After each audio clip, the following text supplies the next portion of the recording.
heilmikið framundan. Við erum að fara í stóra breytingar. Við erum að fara að opna stærstu deild á Landspítalanum innan skamms og erum í fullum undirbúningi fyrir það verkefni.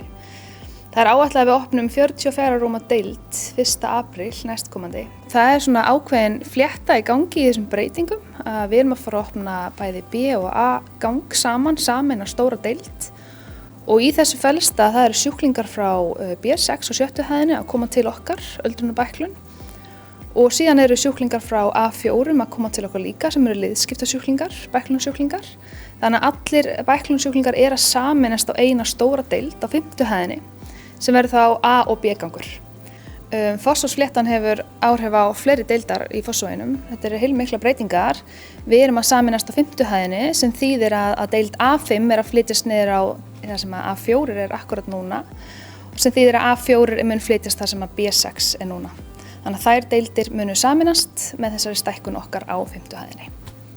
Og við erum í dag núna með svona kynningu breytinguna sjálfa, fá alla með á vagnin. Það er almenn ánægja og spenningu fyrir breytinguna allavega hjá okkur á B5 og svona almenn skilningur á að þessi breyting sé mjög þörf.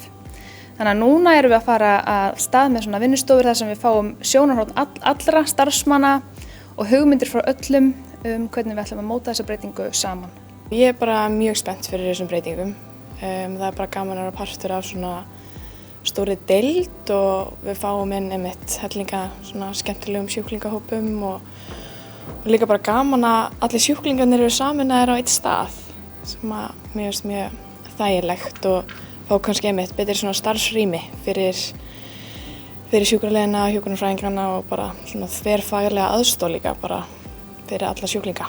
Ég sem nýútskrifuð hjúkrunarfræðingur finnst mjög gaman að vera partur af einhverjum svona breytingum og sjá hvernig það einhvern veginn þróast og já, bara mjög spennt og allir sem ég hef talað við hafa verið mjög spenntir fyrir þessu.